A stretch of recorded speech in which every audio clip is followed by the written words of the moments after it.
말씀을 가지고 세례 요한이 증언한 예수님 혹은 예수라는 제목을 함께 은혜를 나누려고 합니다. 예수 믿는 삶은요, 내가 주인 되는 자리를 내려놓고 예수님이 내 주인 되는 삶을 사는 것을 의미하는 것입니다. 근데 오늘 믿는다고 하면서도 예수님마저도 이용해서 내가 좀 더 높이 되고 싶고 잘 살고 싶고 평안하고 싶고 인기와 명예를 얻고 싶은 마음들이 참 많이 있지 않습니까? 물론 어린 신앙은 괜찮아요. 그러나 우리가 성숙한 자리로 나가려면요, 어떻게 되겠습니까? 내가 주인된 모든 것을 내려놓고 주위 아낌없이 나 자신을 드리는 이것이야말로 성숙한 삶이 아닌가 하는 생각을 하게 되어집니다. 그런데 놀라운 것은요, 우리가 먼저 주께 드리면 주께서 우리에게 뭐 하실 것입니까? 반드시 갚아주신다는 것입니다. 누가 예수의 적임된 삶을 살아갈 수 있는 것입니까? 자기 자신으로 가득 찬 사람은요, 예수의 적임된 삶을 살 수가 없어. 자기 부정의 사람만이 예수를 드러내며 예수를 높이며 예수를 찬송하며 살 수가 있는 것입니다. 어떤 사람입니까? 예수님은 반드시 흥하고 나는 반드시 망해야 되는 그런 삶의 중심을 갖고 있는 사람은요, 기엽고 예수를 높일 수밖에 없는 거예요. 우리가 예수를 믿는다고 하면서 이런 결단이 없으면요, 날마다 어중간하게 예수 믿는 것이 되어집니다. 저는 우리 모두가 내가 주님 망해도 좋습니다. 내 삶을 통해서 주님의 이름이 높임만 받으신다면 나는 망해도 괜찮습니다. 이런 마음의 자세를 갖고 세례 요한처럼 살아가시는 은혜가 있기를 주님의 이름으로 축원합니다. 지난 시간에 우리가 생각해 본 대로 세례 요한은요, 입만 다물면 얼마든지 유대 백성들에게 인기를 얻을 수 있음에도 불구하고 나는 그리스도가 아니고 나는 엘리야도 아니고 나는 그 선자도 아니고 나는 어미 대신 예수 그리스도의 소리에 불과하다고 자신을 칠판 것을 우리가 읽어보았습니다. 나는 예수님의 신발끈 풀기도 감당치 못할 자라, 노예 중에 노예도 될 자격이 없다라고 외친 것을 볼 수가 있습니다.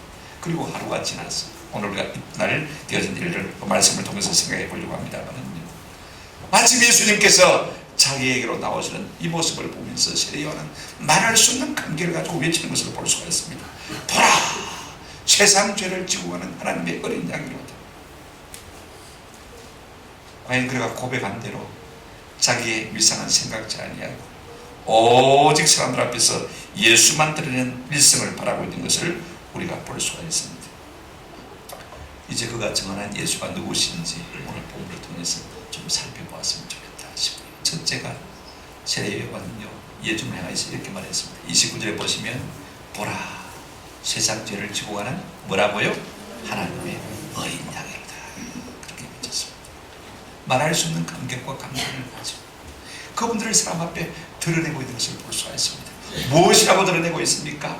세상 죄를 지고 가는 뭐라고요? 하나님의 어린 양이로다. 세례 요한 당시 유대 사람들은요, 그런 메시아를 지금 갈급해하고 있는 사람입니다. 저들이 지금 로마의 식민지 국가로 있지 않습니까? 로마의 지배를 받고 살고 있습니다. 그들의 마음에 간절한 소원이 무엇이겠습니까? 모든 백성이 하나같이 지금 이 로마의 압제에서 독립되기를 바라고 있는 것입니다. 그러므로 저들이 간절히 마음에 속하는 것이 무엇입니까? 유대 백성들의 마음을 하나로 모아서 로마와 맞설 수 있는 강력한 파워나 강력한 힘을 가지고 있는 왕이나 선자가 그들 가운데 나타나주기를 지금 간절히 기대하고 있는 것입니다. 세례 요한은 이미 자신이 그런 사람이 아니라고 이미 고백했습니다. 내 뒤에 오시는 어떤 분이 있다라고 말씀했습니다. 그런데 여러분, 지금 세례 요한이요, 자기 뒤에 오시는 메시아 예수 그리스도를 어떻게 소개하고 있습니까? 지금 유대인의 마음이 잔뜩 오실 메시아에게로 기울어져 있습니다. 그가 어떤 왕이 되었으면 좋겠고 어떤 선각자가 되었으면 참 좋겠습니다. 그러나 그와 같은 기대를 저버리고 지금 세례 요한이 소개하는 예수 그리스도는 어떤 분입니까? 보라, 세상 죄를 지고 가는 하나님의 어린 양이로다. 아마 이 순간 이 말을 들은 많은 유대인들의 마음이 어떠했겠습니까? 마치 투비에 바람이 빠져나가듯이 바람 사는 소리가 쉬 하고 났을 것 같아요. 무슨 의미입니까? 자, 여러분, 보라, 세상 죄를 지고 가는 하나님의 어린 양이로다. 이 말씀은 어떤 의미가 들어있습니까? 예수 그리스도는 여러분이 기다리는 바 사회개혁자, 정치혁명가 아니라는 말인 것입니다. 예수 그리스도는 왕이 아니시라는 말인 것입니다.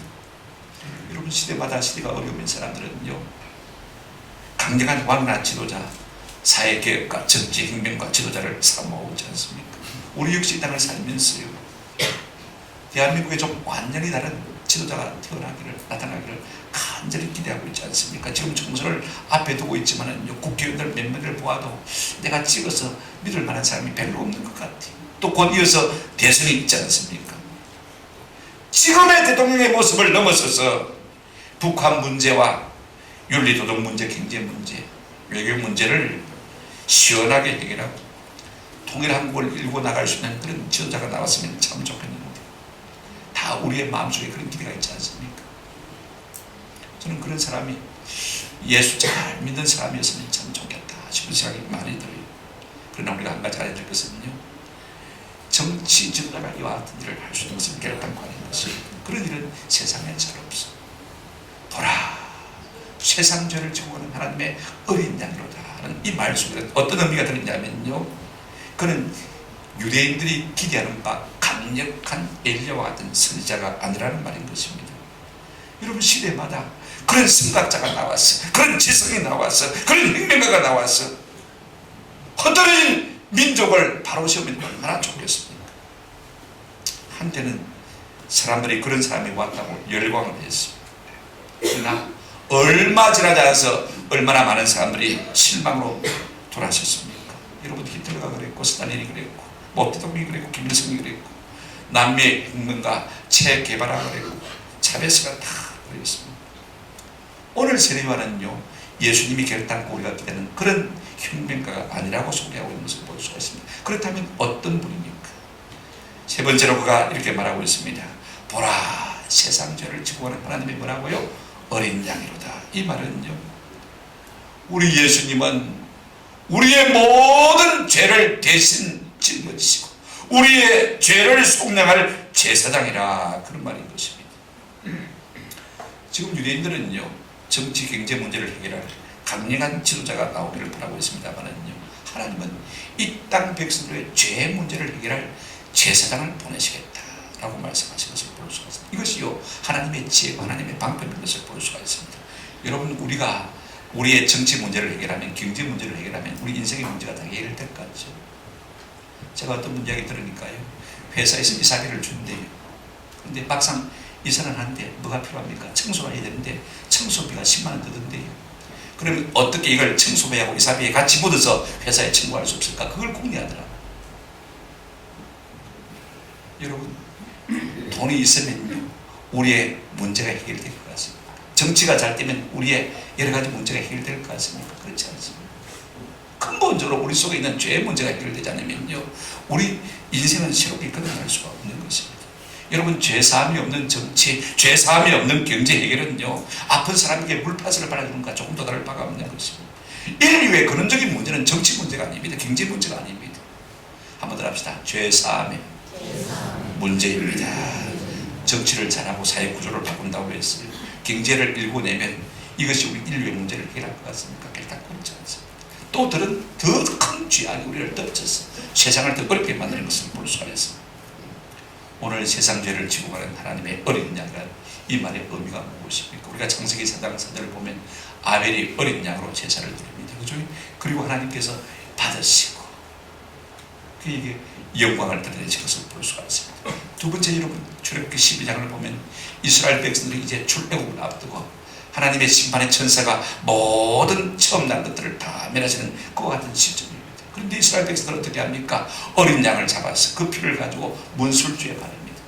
모든 처음 난 것을 다 죽이는 심판의 천사가 그 피를 보고 어떻게 합니까? 뛰어넘었다. 그래서 6월절 패소가 그렇게 말합니다. 그래서 유대인 이스라엘 백성들은 죄사함을 받고 출애굽되는 놀라운 구속의 은혜를 받은 것을 볼 수가 있습니다. 우리가 또 이사야 53장 7절을 보게 되어지면요, 여기서 우리가 인격화된 예수님을 보게 되어집니다. 53장 7절 보시기 바랍니다. 그가 곤욕을 당하여 괴로울 때도 그의 입을 열지 아니하였습니다. 마치 도수장으로 끌려가는 어린 양과 털 깎는 자 앞에서 잠잠한 양같이 그의 입을 열지 아니하였다. 어린 양이 누구에게 여기 있어요? 예수 그리스도. 그분이 나타난 것을 볼 수가 있습니다. 오늘 본문에 보세요.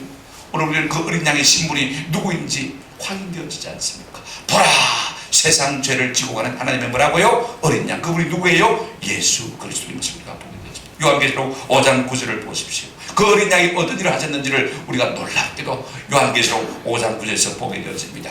그들이 새 노래를 불러 이르되 두루마리를 가지시고 그 인봉을 떼기에 합당하시도다. 일찍이 죽임을 당하사 각 족속과 방언과 백성과 나라 가운데서 사람들을 마시고요, 피로 사서 하나님께 마시고요, 드리시고 자신의 몸을 보내서 피를 흘려서 우리를 죄 속해 주시고 정결케 하셔서 우리를 하나님 앞에 마셨다고요, 드리셨다.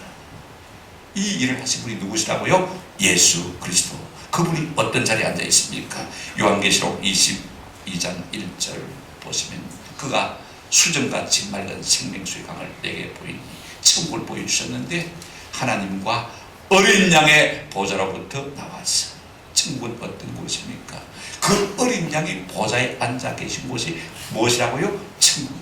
그 천국의 주인공이 누구예요? 우리의 구주 예수 그리스도. 그 어린 양이 있어서 우리가 복음을 통해서 보게 되는 것입니다.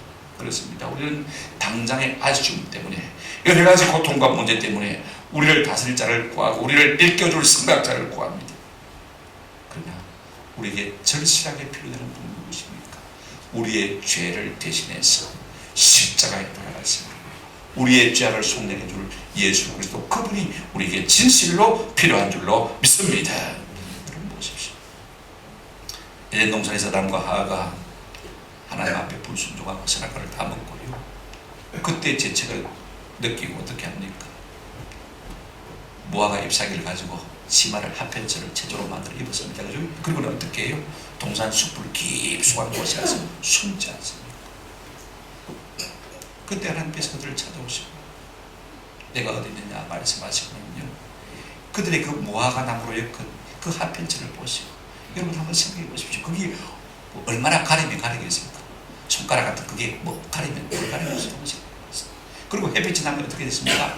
말라서 다 바스라지잖아요. 하루가 가겠습니까? 이틀이 가겠습니까? 근데 창세기 3장 21절에 이렇게 말씀하고 있습니다. 여호와 하나님이 아담과 그의 아내를 위하여 무슨 옷을요? 가죽옷을 주입니다. 무슨 말입니까? 여러분, 가죽옷이 생겨 달리면 뭐가 죽어야 됩니까? 짐승이 죽어야 됩니다. 어떤 짐승일까요? 어른. 내가 무화과 나무 잎을 가지고 허물을 가린다. 얼마나 가려지겠습니까? 그러나 우리 하나님은 어린 양을 희생시키셔서 그 허물을 덮으시고 가리신 것을 볼 수가 있습니다. 오늘 예수 그리스도 그분이 어떤 분이라고요? 우리의 죄와 허물을 자신의 피로 말미암아 덮고 가려주고 이것을 지우고 제거해서 하나님 앞에 정결한 신부로 우리를 드릴 수 있는 그분이 바로 예수 그리스도인 것을 말씀하고 있는 것을 우리가 볼 수가 있습니다. 세례요한은요, 무엇보다 예수 그리스도를 하나님의 어린 양으로 우리에게 소개하고 있는 것입니다. 우리의 구속주이신 것을 소개하고 있는 것을 볼 수가 있습니다. 두 번째로 그런 예수님을 우리에게 어떻게 소개하고 있습니까? 여러분 보십시오. 30절에 보시면요, 내가 전에 말하기를 내 뒤에 오는 사람이 있는데 나보다 앞선 것은 그가 나보다 말씀이라 먼저 계십니다. 15절에도 이미 나보다 먼저 계십니다. 두 분 거듭 말한 것을 우리가 볼 수가 있습니다. 나보다 먼저 계셨다. 선제성, 그죠? 이것이 무엇을 의미하는 것입니까? 그분은 영원이시라는 것입니다. 그런가 하면 그분은 창조주라는 것입니다. 뿐만 아니라 그분은 우리의 모든 인류보다도 훨씬 더 우월한 분이심을 우리에게 드러내고 있는 것을 볼 수가 있습니다. 먼저 예수님은 그 근본이 영원이신 것을 우리가 한번 생각해 보십니다. 우리가 미리 생각했습니다만은요, 미가서 5장 2절에 이 미가 선자가 예수님 오실 것을 예언하면서 이렇게 말하고 있는 것을 볼 수가 있습니다. 베들레헴 에브라다야, 너는 유다 족속 중에 작을지라도 이스라엘을 다스릴 자가 네게서 네게로 나올 것이라. 그의 근본은 상고에 우리가 미처 헤아릴 수 없는 영혼에 있다라고 말씀하시는 것을 볼 수가 있습니다. 여러분, 우리 예수님은 어떤 분입니까? 영원이신 분이신 것을 우리가 기억할 필요가 있습니다. 그러나 여러분, 그에 비하면 우리는요, 밤의 한 경점 같은 존재들입니다. 여러분, 시편 90편 4절에 보시기 바랍니다. 주의 목전에는 천년이 지나간 어제 같으며 밤의 한 순간 같을 뿐입니다. 자, 여러분 보세요. 우리 예수님께는요, 천년이 어떠다고요? 밤에 한 뭐요? 순간 혹은 경점 같은 겁니다. 우리가 오래 살면 얼마나 삽니까? 100년. 100년이면 1000년에 몇 분에 몇입니까? 10분의 1밖에 안 되잖아요. 여러분, 우리가 이 경점, 한 경점 같은 10분의 1밖에 안 되는 삶을 살아가는 유한한 존재인 것을 우리가 좀 깨달을 필요가 있어. 영원하신 그분에 비하면 우리의 인생에 얼마나 초라하기 짝이 없습니까? 얼마나 부족합니까?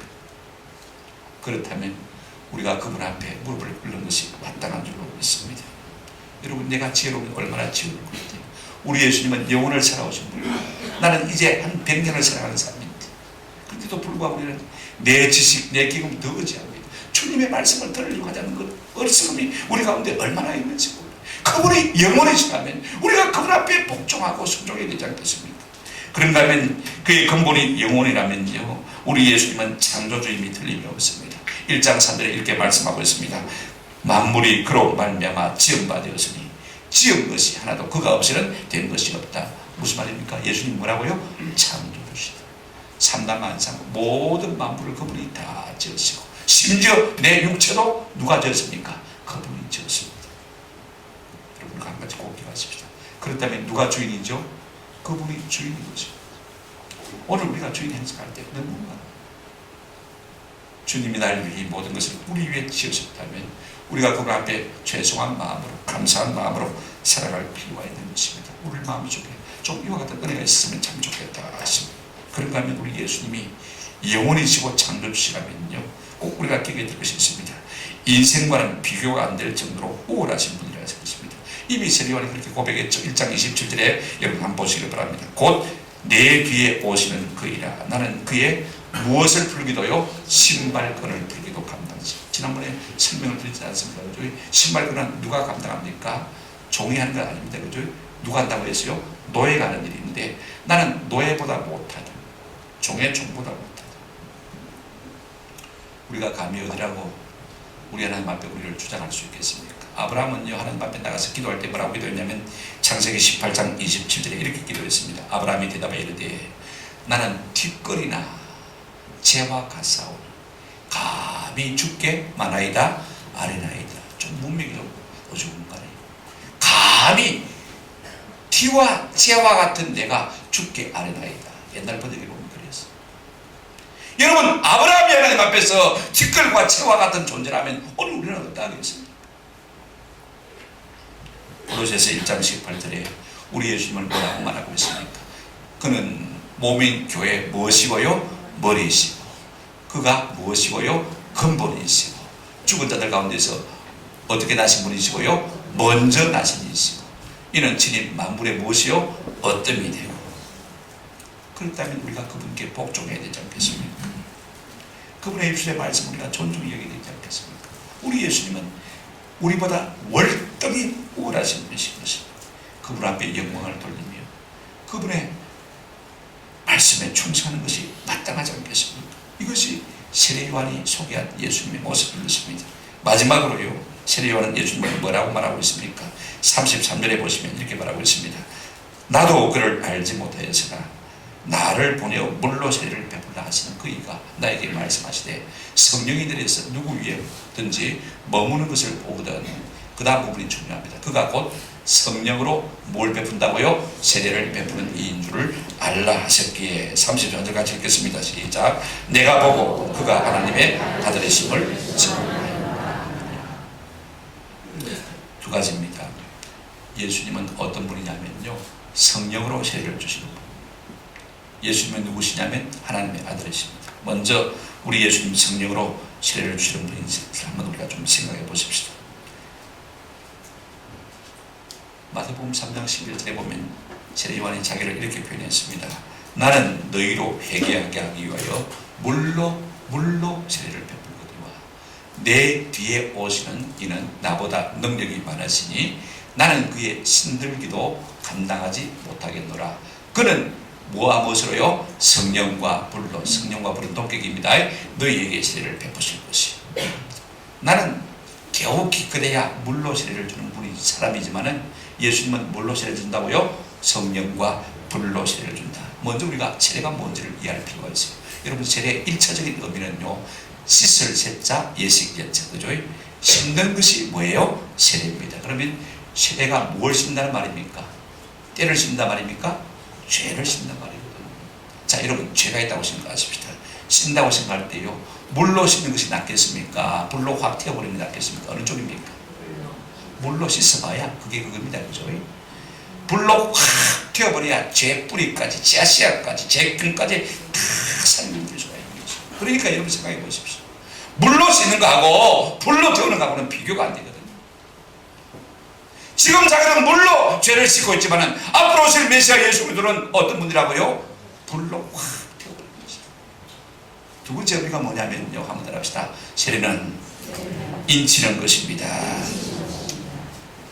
불로 도장을 탁 찍어버리는 성령 세례, 이게 참 중요해요. 여러분 물로 발라놔 봐야요, 어떻습니까? 10분도 안 지나가서 말라버려요. 그죠? 물세례 받고 나가서 그날 저녁에 지진 사람 참 많거든요. 그죠? 그러나 불로 세례를 받아야 됩니다. 불로 하나님의 자녀로 인침을 받은 사람들은요, 죄를 지으라고 앞에 갖다 놔도 지을 수가 없는 거예요. 왜? 하나님께서 불로 자기의 자녀로 인을 탁 쳐버리기 때문에. 여러분 소나 말들을 자기 소유로 인을 칠 때 어떻게 합니까? 여러분 새꼬장이를 갖다가 불을 달고 가지고 새도장을 만들어 가지고 불에 벌겋게 달아가지고 엉덩이 가서 푹 찌집어입니다. 그러면 말이만 도망을 가죠. 도망가봐야 이미 늦었습니다. 왜? 엉덩이에 불도장이 찍혀 있거든요. 나중에 아가새끼 좀 발라놓으면 그걸로 끝나는 거예요. 불로 탁 찢었어. 변할 수 없는 표를 하는 것을 볼 수가 있습니다. 여러분 우리가 이렇게 성령으로 인치심을 받으면요, 예수를 부인할 수 있습니까? 없습니까? 할 수 없는 거예요. 누구든지 성령으로 말미암지 않고는 예수를 주시라 할 수 없다. 성령께서 내 마음에 감동을 주고 확신을 주시는 거예요. 누가 막 교육을 해서 가르쳐서 내가 하나님의 자녀가 됩니까? 성령께서 내 마음에 하나님의 자녀임을 뭐 하셨다고요? 불도장으로 이를 다 집어넣으시니까 내 속에 예수 그리스도가 죽어도 나의 구주인 것이 믿어지는 것입니다. 아멘? 아멘. 이렇게 성령으로 세례를 주신 분이 누구시라고요? 예수입니다. 여러분 생각해 보십시오. 그러니요, 세례소 요한의 사역과 예수님의 사역은 비교가 안 되는 것입니다. 그런데 여러분 성령으로 세례를 주는 이 사역, 자 보십시오. 죄를 씻고 불로 죄를 씻고 불로 인치는 이 사역은요, 하나님의 아들이 아니고 할 수가 없습니다. 여러분 성령은 무슨 영입니까? 우리가 거룩할 성자 영영자를 씁니다만 거룩한 영이다 이렇게 하지만 실제로 성령님은요 하나님의 영이에요. 그죠? 예수님의 영이에요. 근데 어떤 사람들은요, 어떤 목사님들은 그래요. 성령 받으라 하면서 막 고함을 지고 체면을 그런 것을 볼 수가 있습니다. 그런다고 성령이 내 마음대로 우리 가운데 오는 것입니까? 누구의 영이라고요? 하나님의 영, 예수 그리스도의 영. 그분이 주셔야만 우리 속에 성령이 오셔서 우리가 하나님의 자녀인 것을 확신시켜 줄 수가 있는 것입니다. 성령을 마음대로 움직일 수 있는 분이 누구예요? 하나님이십니다. 예수님이시죠. 그렇다면 그분이 하나님의 아들이신 것입니다. 그래서 세례요한이 뭐 했다고 했습니까? 내가 그분을 보고 하나님의 아들이심을 뭐 했다고요? 증언했다. 하나님의 아들이면 바로 하나님이지 않습니까? 요한복음 10장 30절에 우리 예수님 이렇게 말씀하셨습니다. 한번 같이 읽어보십니다. 시작. 나와 아버지는 하나이라 하시니. 누가 하셨다고요? 예수님이 하신 말씀. 하나님의 아들이고 하나님이신 것을 볼 수가 있습니다. 하나님이신 증거. 여러분 우리 예수님이 우리 하나님이시라면 우리가 그분 앞에 무릎을 꿇어야 될 줄로 믿습니다. 말씀을 뵙습니다. 여러분 우리는 어떤 삶, 어떤 인생을 살고 있습니까? 하나님마저도 이용해서 자신의 자아를 살기 위해서 이용하고 있지 않습니까? 우리를 지으신 하나님마저도 내 핑계치며 살 때가 많습니다. 우리의 이익을 위해서, 내 체면을 위해서. 돈이 눈앞에 보이면 하나님의 이름마저도 우리는 내팽개치지 않습니다. 여러분 세례요한처럼 진짜로 높이 할 구주를 발견하고 높인 사람은 참 행복한 사람입니다. 그런 의미에서 볼 때 세례요한은 참으로 행복한 사람임에 틀림이 없습니다. 왜냐하면 예수만 드러내며 살았기 때문에 그렇습니다. 그러나 우리가 여기에 머물러서는 안 됩니다. 지금 그가 가르치는 예수 그리스도 그분을 바라볼 수 있는 은혜가 있기를 바랍니다. 그가 가르친 예수 그리스도 그분은 어떤 분입니까? 왕도 아닙니다. 선지자도 아닙니다. 지도자도 아니고 행명가도 아닙니다. 어떤 분이죠? 한번 더 합시다. 세상 죄를 지고 가는 하나님의 어린 양, 저와 여러분의 모든 죄를 대신 짊어져 주신 우리의 대속제물을 대신 예수 그리스도, 그분을 우리가 소개하고 있는 것을 볼 수가 있습니다. 여러분, 아브라함과 아들 이삭이요 모리아산으로 보면서 주고받은 이야기를 우리가 생각하지 않을 수가 없습니다. 창세기 22장 7절에 보면 이삭의 아버지 아브라함에게 말하여 이르되 내 아버지여 하니 그가 이르되 내 아들아 내가 여기 있노라. 그 다음에 이삭이 이제 이야기를 합니다. 이르되 불과 나무는 여기 있거니와 뭐가 없습니까? 번제할 어린 양은 어디 있는가? 지금 번제할 어린 양이 누굽니까? 이삭 자신이 모르고 있는 거예요. 이 질문을 받은 아버지의 마음이 여러분 어땠겠습니까? 아들을 제물로 바쳐야 하는 이 아버지 아브라함의 마음이 어땠겠어요? 아마 그 순간 아브라함이 아들을 인류의 모든 대속제물로 내놓는 하나님 아버지의 마음을 깨달았을 것 같아요. 아들을 버렸어. 제물로 드려야 하는 그 아버지 아브라함의 마음, 하나님 아버지의 마음을 넉넉히 깨달았을 것 같아요. 여러분, 아브라함이 뭐라고 대답했습니까? 그 다음 8절에 보시면요 이렇게 대답했습니다. 아브라함이 이르되 내 아들아 번제할 어린 양은 누가요? 하나님이 자기를 위하여 친히 맞으리라 주옵소서. 내가 내 죄로 죽어 마땅하지만 하나님께서 우리의 죄를 대신하는 제물로 친히 우리를 위해서 마신다고요? 준비하십니다. 그가 누구십니까? 예수 그리스도인 것입니다. 오늘 우리 시대에 번제할 어린 양은 어디에 있는 것입니까? 우리 다 모두가 왕이 되려고 하고 지도자가 되려고 돈 벌어 사장이 되려고 다 그런 사람이 되려고 누구 한 사람 인생의 근본적인 죄의 문제를 해결하기 위해서 내가 희생제물이 되겠다라고 말하는 사람은요, 뭐 세속적인 정부 안에서도 보기 힘들지만 오늘날 교회 안에서도 보기 힘들어요. 내 한 사람 희생해서 교회가 잘 된다면 내가 희생하지. 내가 좀 욕을 먹어서 교회가 잘 된다면 내가 희생하지. 세속 정치는 그런 사람이 없다 할지라도 교회 안에는 그런 사람이 있어야 되지 않습니까? 내가 희생제물이 되겠습니다. 그런 사람이 있죠. 번제할 어린 양은 어디입니까? 그래서 말만 무성하고, 그래서 말이 거칠고, 그래서 혈기만 난무한 것을 볼 수가 있습니다. 믿는 우리는 어떻습니까? 교회 안에서 우리가 어떻습니까? 아니, 가정 안에서 어떻습니까? 남편도 자아를 성취해야 되겠다. 아내도 자아를 성취해야 되고. 도대체 그러면 누가 자기를 희생하는 거예요? 누가 했다는 것입니까? 세상이나 교회나 오늘날 번제할 어린 양이 어디에도 없는 것을 우리가 보게 되죠. 별반 다르지 않습니다. 그러나 우리가 한 가지 꼭 깨달아야 될 것이 있습니다. 한번 더 합시다. 내가 죽는 것이 나도 살고 남도 살리는 것입니다. 이 일을 위해서 예수님이 이 땅에 오신 번제할 어린 양 어디 있습니까? 하나님 그가 자신을 위하여 친히 우리를 위하여 마시겠다 준비하시겠다. 그분이 누구예요? 예수 그리스도. 세례요한은 유대인들의 기대에 찬물을 껴는 발언을 했습니다.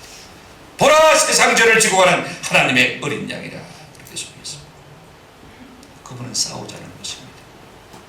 그분은 자신을 둘레지 않을 것입니다. 그분은 목소리를 높이지 않으실 것입니다. 묵묵히 십자가를 지신 분인 것입니다. 이것이 우리 예수님의 삶입니다. 이것이 우리 모든 성도의 삶이 되기를 주님의 이름으로 축원합니다.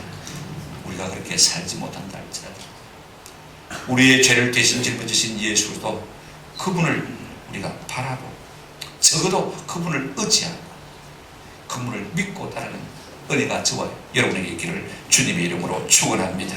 우리 예수님 이렇게 말씀하셨습니다. 인자에 온 것은 섬김을 받으라 아니라 도리어 섬기라. 자기 목숨을 많은 사람의 무엇으로요? 대속물로 주님. 우리가 그렇게 살 수 없거든. 우리 주님의 그 대속 제물 대신 희생을 믿으시고 그 은혜를 믿으시고 그 은혜 앞에 침잠하는 은혜가 있기를 우리 주님의 이름으로 축원합니다. 아멘.